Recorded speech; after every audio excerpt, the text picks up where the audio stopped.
for the Warriors, looking at their own free agents, obviously the priorities are Kevon Looney and then maybe to a slightly lesser degree, Gary Payton II.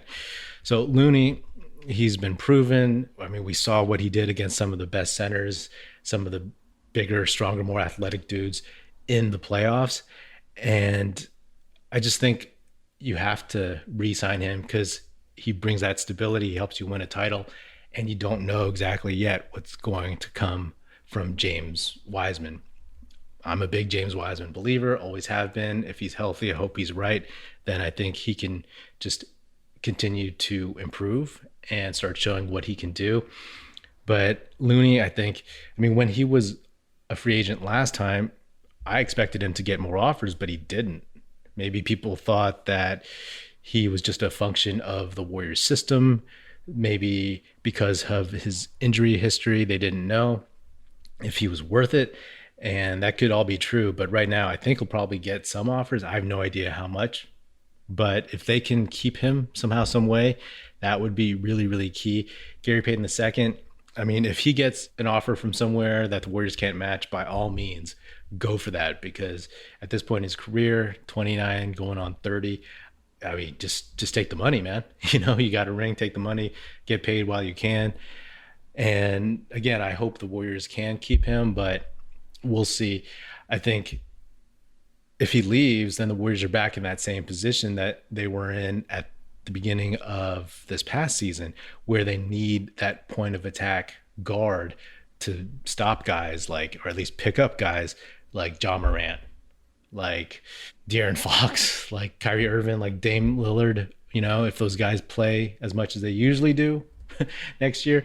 But, you're going to need somebody. Obviously, you have Clay back, and you have Andrew Wiggins, who has found his groove, found his calling as a defensive stopper. But I don't think you want to waste those guys, especially Clay with his injury history, waste those guys on point of attack guards, right? Like, even though Clay wants to get back to that point, you don't want to have him deal with all that stuff throughout the season. So if you can keep Gary Payton II, and obviously he also gave the Warriors so much more than just being that point of attack defensive guard. He gave you somebody who could, be in that dunker spot at 6'3", somebody who was reliable under the basket, layups, just a smart, savvy guy in general. And because of his athleticism, because of his strength, he played bigger than his 6'3". And if they can keep him, I think that's another key. But, we'll see. We'll see what happens. Otto Porter Jr., solid vet, says he wants to come back. He played for the minimum. Would he be willing to do that again? I have no idea. I mean, he plays his role happily. He hits big threes. He plays defense. He guards much bigger dudes at the power forward and center spots. He also rebounds really well. And I mean, in a lot of ways, he's that veteran presence that he's kind of like a Sean Livingston, right? Different games, but some guy who can come into the game. You could just slot in there, and more or less, he'll be super dependable, right? The same way Sean was dependable with that turnaround mid-range jumper. Otto Porter Jr., he had some cold streaks, but I mean, he was pretty solid for the greater part of the season.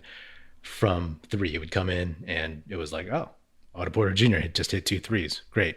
So hopefully that love affair between him and the Warriors stays and they can re-sign him. But again, like, are they willing to pay him a little bit more? Is he willing to play for the minimum still? Those are the big questions that after the parades, after the vacations, after all the trophy kissing and trophy hugging, those are the questions that come up and things start to get a little bit realer. Andre Iguodala, I would love to have Andre be on this team next season as like the Adonis Haslam type who barely plays. I mean, I don't think Haslam plays at all, but who's a vet that is good for pretty much everybody on the team and in the organization, right? I mean, if he gets out there on the court, he's healthy, and he could probably give you some defense, some savvy ball handling, point guard play type stuff like that. But I mean, just think about how good he is for the vets, how good he is for Steph, Clay, Draymond, just having him on the team, how good he is for Steve Kerr, having that Arizona guy, and just another guy who can talk to the players. And he'd be awesome. Still, he is awesome for the young guys. He's been a great vet for young guys going back to like Patrick McCaw, right? If McCaw had stayed, McCaw's career would still be happening. It would still be different. Think about how much Andre has helped Jordan Poole, Kaminga, Wiseman, Moody, and then you have these other young guys coming in. I just think that he would be able to provide a lot of leadership and just guidance to some of these guys.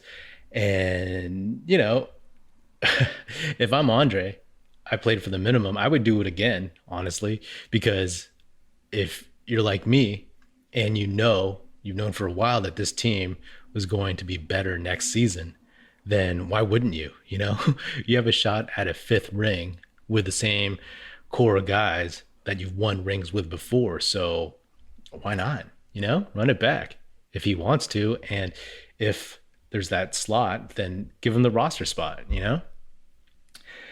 Some people have talked about maybe he should just retire and become a coach. But I mean, I think it's pretty clear that he has so many other interests outside of basketball that the time it would take to devote to coaching and doing all that stuff, going on the road, whatever, that it wouldn't be something that he's interested in immediately. I mean, the dude is into tech, into his podcast, into being an investor, all that stuff. So, I don't think coaching is immediately something that he would do if he were to stop playing. So if he's willing and the Warriors are willing to keep him and to pay him a little bit, then I think he'd be amazing to have just on the roster in general. I mean, he was great, even though we didn't see him much on the court this past season, but you just saw in the postseason him coaching guys up like Wiggins, that viral video of him like calling Wiggins over,